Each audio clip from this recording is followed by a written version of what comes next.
Well, welcome to week 4 of God is for us. I hope as we've walked through this that you are continuing to be grounded in this incredible way that God loves us, these incredible ways in which God is fighting for us. And it's important to know as we walk into this conversation that here at Hoboken Grace, our vision is that we would raise up a church that lives out what we see in Psalm 1. That we're like trees planted by a riverbank that bear fruit in every season. That doesn't matter what the storm is, it doesn't matter what comes against us, it doesn't matter what season it is, that there's that consistency of love, that consistency of pursuing people, that consistency of pursuing the one who loves us most. And it's our prayer that as we move through a time that's a little bit turbulent, that these truths that we've been walking through, that they will further ground you in Him. That as the world twists and turns, that we would be able to be solid in both our love for Him and our love for those around us, because we understand that God is for us. But even as we walk through this and we talk about how God is pursuing us, we talk about how God moves before us, we talked about how God is arguing and how Jesus is pleading our case on our behalf. Even as we talk about those things, I know that for some of you, you're skeptical. And some of you, to be honest, are skeptical about everything. It doesn't really matter what it is. And so someone tells you that water is good for you, and you're like, I don't really know. And people are like, no, it's pretty well proven. Like, no, I'm not really sure. So some of you are just naturally skeptical about everything. So some of you less. But I'm willing to bet, as we've talked through the last few weeks, that you've experienced at least a little bit of doubt. That there's been some doubt about whether or not God is actually pursuing you. There's been some doubt about whether or not He actually is preparing you for what's ahead. There's been some doubt about whether or not He's pleading your case in the way that we talked about last week. So let me ask you something. What do you do with that doubt? For some of you, it's not doubt about what we've been talking through. You struggle with the idea that God would be for you. You struggle with the idea of God. The idea that God would send His Son to give His life for you. Let me ask you, what do you do with those doubts? And often I'll talk to people who are struggling with those doubts, and they'll say to me, well, I just don't have enough faith, and I don't really know how to make myself believe more. And this can really easily become another if. God would be for me if I just believed more. If I just had a little more faith. Let me ask you, what do you do with those doubts? And here's the thing, don't think you're alone in this. Listen to me, listen. Don't think you're alone in this. All of us experience doubt. So what do you do with that? Today I want to share with you another way that God is for us. And it has to do with doubt. Now, I know that for many of us, we look at the followers of Jesus and we think, man, they were incredible individuals of faith. But if you've read the story, you know they didn't start that way. As a matter of fact, it took quite a long time before they got there.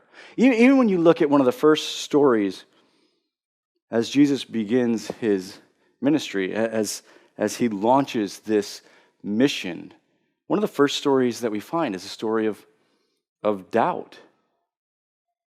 I know that the movies have taught us that Jesus gathered his disciples and gathered his followers by magically walking down a beach, and people just dropped things to follow him as he said, "Come follow me." That's not actually the way it happened. If you read through the book of John, he gives a much more detailed story of what took place.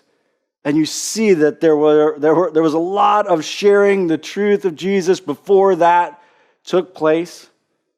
And early on in the story, we hear about a man named Nathanael. And a few have begun to follow Jesus, and they share with Nathanael. They come to Nathanael and they say, "Listen, you have to meet this guy Jesus. I'm telling you, what he's doing is incredible. And we're convinced that he's the Messiah." And they start to tell Nathanael the story of Jesus. And in telling Nathanael the story of Jesus, they tell Nathanael where Jesus is from. Listen to Nathanael's response. "Nazareth, can anything good come from there?" Because Jesus was from Nazareth. And they're telling the story, and he says, wait, back up 1 second. "You said he's from Nazareth? Can anything good come from Nazareth?" Now, let's not give him too hard of a time.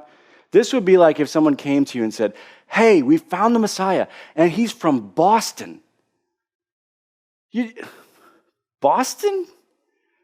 Can anything good come from Boston?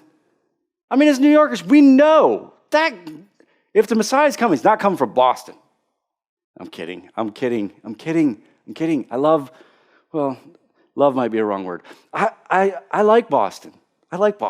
But in this moment, you see Nathanael say, wait, no. And what is he? Well, he's skeptical. But listen to what Jesus does in the midst of the skepticism. It says, "When Jesus saw Nathanael approaching, he said of him, 'Here is a true Israelite in whom there is nothing false.'" And he says, so Nathanael made that comment about Jesus' background. Jesus makes this comment about Nathanael's background. And he's saying, there's nothing false in him. And so he's kind of a little bit of a play there off of, can anything good come from Nazareth? And he continues. It says, "How do you know me?" Nathanael asked. Jesus answered, "I saw you while you were still under the fig tree before Philip called you." "Oh, so you saw that." It continues. It said, "Then Nathanael declared, 'Rabbi, you are the Son of God. You are the King of Israel.'" And in this moment, you see Jesus engage his skepticism. He doesn't ignore it, but he does engage it. And really, from the beginning of the story, you see that this story isn't about people who instantly believed with no doubt. No, this is a story in which there's a great amount of doubt. And whether it's Peter's life or John's life, as you walk through many of the disciples, you see, there was real doubt. But one of my favorites is an individual that we don't talk about all that much, because we don't have there aren't many stories in which he's engaged. And to be honest with you, none of them are that great, especially as it pertains to him, because this individual, he was a constant skeptic. As a matter of fact, every single story that we have about him, he's skeptical. Let me take you to one of the very first.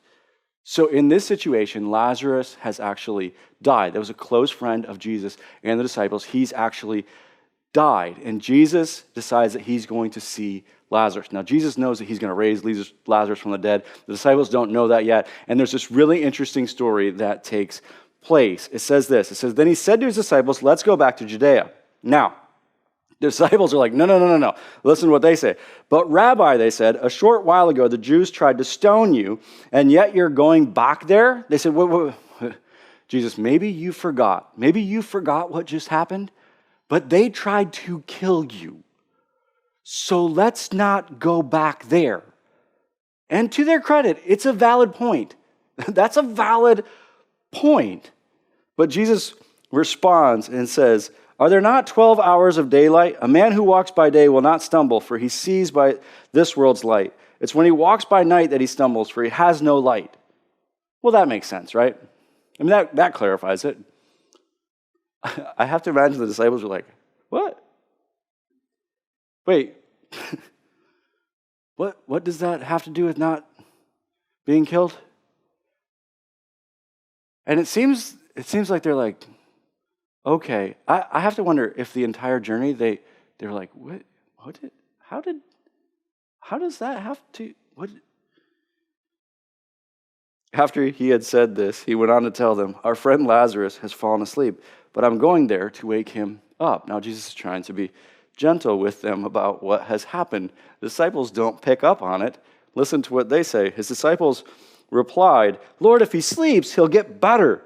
Jesus had been speaking of his death, but his disciples thought he meant natural sleep. And so he says, "Listen, Lazarus has fallen asleep," which is frequently the way that they would talk about death in this time, but they don't get it. And so they say, "Well, wait. If he's resting, I mean, that's good news, because rest is important for restoration, isn't it? I mean, he's going to be able to get better. If he's resting, he's going to get better. Let's not go back and get stoned. Let's not die. I really don't want to get stoned." And it's kind of interesting. That's going to be pretty important advice here in New Jersey pretty soon as well. And you look at this, and they say, "Oh, wait, why are we, if he's resting?" So Jesus finally decides, well, let me be clear with you. So then he told them plainly, "Lazarus is dead. And for your sake, I'm glad I was not there so that you may believe, but let us go to him." And so the gentleness is over. Okay, guys, Lazarus is dead. Nice and gentle. And remember, they knew Lazarus as well. But Jesus says, "No, but something's going to happen. So let's go." And then you hear from Thomas. Listen to what Thomas said. Then Thomas said to the rest of the disciples, "Let us also go, that we may die with him." So Thomas responds and says, "All right, let's die too. All right, guys, I guess if we're going, let's go die. If this is what it's about, let's go die." I've always thought of Thomas as the Eeyore, the Eeyore of the disciples, because it just seems like something Eeyore would say in that moment. "All right, I guess we got to die. Time to die, guys. Let's go die." In this moment, you see Thomas being Thomas, as we're going to find out, because the reality is that they don't die. As a matter of fact, they experience Jesus raising Lazarus from the dead. But you kind of see a little bit of insight into who Thomas was and the way that Thomas engaged life. That, okay, let's go die. But this isn't the only time that happens. Listen to a story from later on, John chapter 14. And in this moment, Jesus is talking to his disciples about what he's going to do, and specifically how he's going to be preparing for them after he leaves them. Listen what he says, John chapter 14, verse 1. He says, "Do not let your hearts be troubled. Trust in God. Trust also in me. In my Father's house are many rooms. If it were not so, I would have told you. I am going there to prepare a place for you. And if I go and prepare a place for you, I will come back and take you to be with me, so that you also may be where I am." Now, let me point this out. Jesus specifically says, "I will come back and take you to be with me." Jesus says, "I'm going to lead you there. You know the way to the place where I am going." And he shares this incredible news. "Listen, I'm going to prepare for you. I've got this in store for you. I'm going to come back. I'm going to lead you there." And then guess who speaks up? Thomas. Listen to what he says. Thomas said, "Lord, we don't know where you're going, so how can we know the way?" Don't know where you're going. Probably going to get lost. Don't know where and you're like, Thomas, right now? This is when you're going to speak up? And at this point, you're wondering if he's more Eeyore or maybe another character that some of us are familiar with. Like, seriously, this is when you're going to speak up? Now? And And he says, don't know where you're going. Not going to make it. Jesus answered him. Listen, John 14:6. It said, Jesus answered, I am the way and the truth and the life. No one comes to the Father except through me. If you really knew me, you would know my Father as well. He says, no, Thomas, you're missing it. I'm the way. You know me. I'm coming to get you. And again, even in this moment, you see Jesus addressing the doubt. But this isn't the final story with Thomas. There's one more. And don't forget, these are all we have. We only have 3 stories, and every story with Thomas is very much like this. Listen to the next one. This is after Jesus has risen from the dead, and he's beginning to appear to his disciples, and they are incredibly excited about what's happening. As a matter of fact, when Peter and John first find out that the tomb is empty, they run as fast as they can to the tomb. It's interesting how John records it. Listen to what it says in John chapter 20, verse 3. It says, so Peter and the other disciple started for the tomb. Now the other disciple is John. John's writing this, and he shares the story this way. Both were running, but the other disciple outran Peter and reached the tomb first. I love this because, one, it shows their excitement. Man, I want to see what happened. I want to see what's happening in this moment. But John, in this moment, also wants to point out one other thing. Yeah, we were both running, and I outran Peter. One day I hope to ask Peter about this passage and to ask him what it was like when he first read this and realized that the people were going to be reading this for thousands and thousands of years. And I have to wonder if John was there. Because if John was there, I have to imagine that he was just waiting for Peter to get to this point. If you're Peter, you're thinking, seriously? John, seriously? One of the most important moments in all of history? And you felt that it was necessary to include this? But you see their excitement. It's not just there. As you walk through the story, you see that the disciples, there's this growing excitement about what has happened. Mary Magdalene, it talks about her excitement. In chapter 20, verse 18, it says, Mary Magdalene went to the disciples with the news, I have seen the Lord, and she told them that he had said these things to her. And you see the exclamation point here. She's excited. The disciples are growing excited. But not all of them. Listen to how it continues. It says, now Thomas, one of the 12, was not with the disciples when Jesus came. So the other disciples told him, we have seen the Lord. Now again, look at this exclamation point. The disciples are excited. We've seen him. Thomas, we've seen him. What he said was going to happen has happened. We've seen him. Unbelievable. Next verse. But he said to them, unless I see the nail marks in his hands and put my fingers where the nails were and put my hand into his side, I will not believe it. Again? And you see, even in this moment, Thomas, well, he's skeptical. And these are all the stories that we have about him. At this point, if you're Jesus, aren't you thinking, maybe I chose the wrong one? I mean, is this guy ever excited about anything?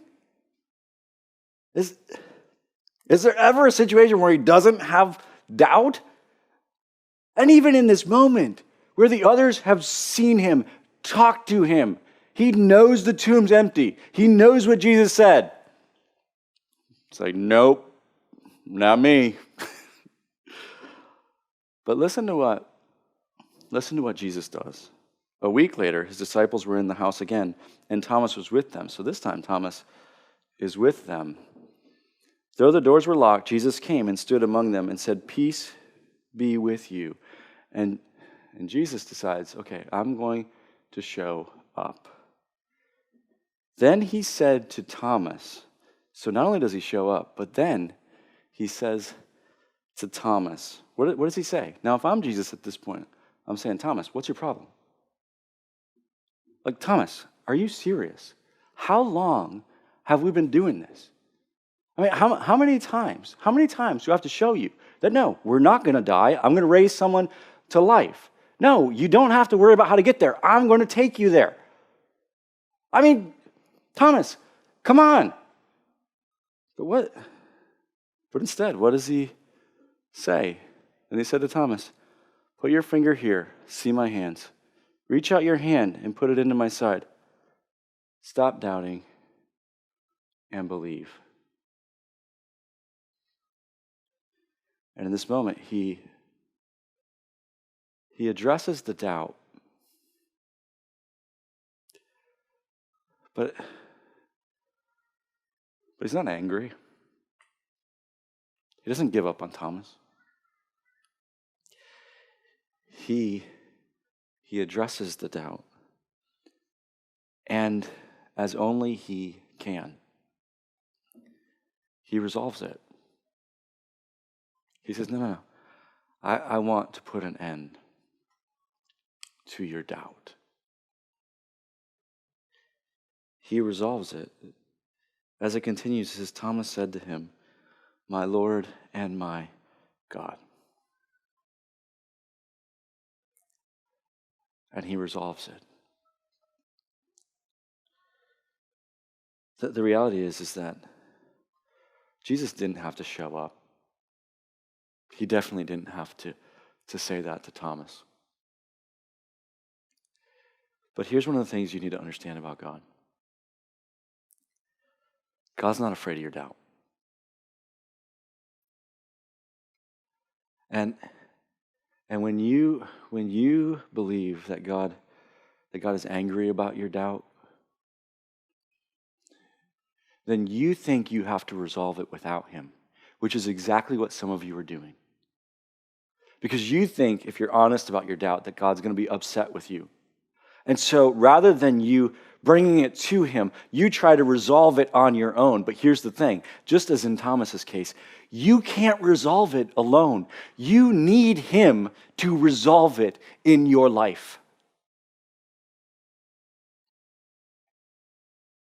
And one of the most amazing ways that God is for us is that God invites us to bring our doubt to him.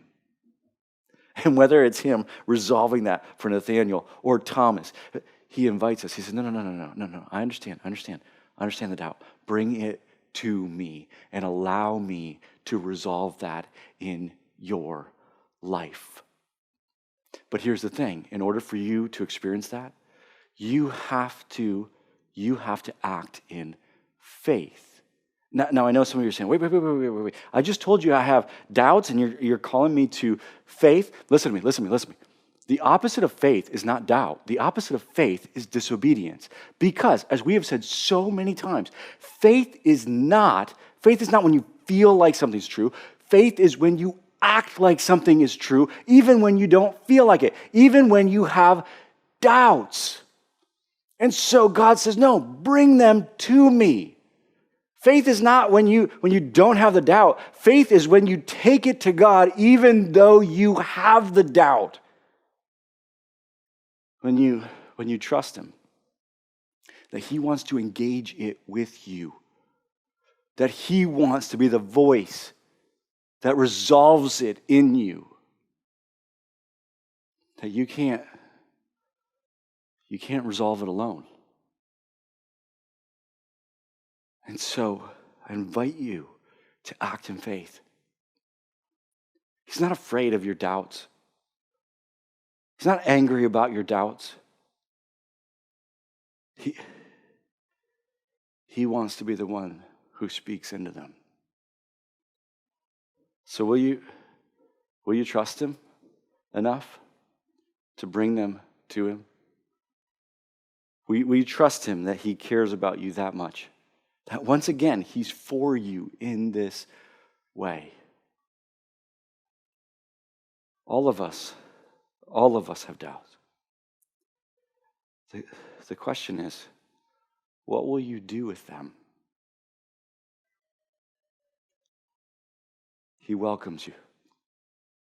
Now, bring all of you, including your doubts.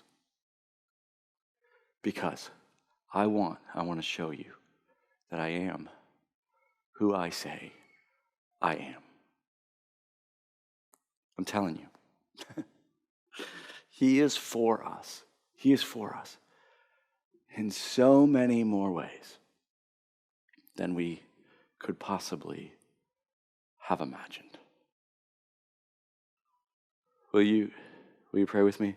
Father, I'm so incredibly grateful that you invite me, that you invite all of us to bring to you these doubts, that you want to speak into them, and the reality that you are the one who can actually resolve them in our lives. Father, I pray that we would act in faith, that we would trust you again, that you are for us in this way. And as a result, that we could experience you resolving those doubts, that we could once again move forward, even more solid, even more consistent in the way in which we're able to engage the seasons and the storms, the way in which we're able to love you, love those around us, the way in which we're able to bring this incredible message to the world that God is for us. In Jesus' name, amen.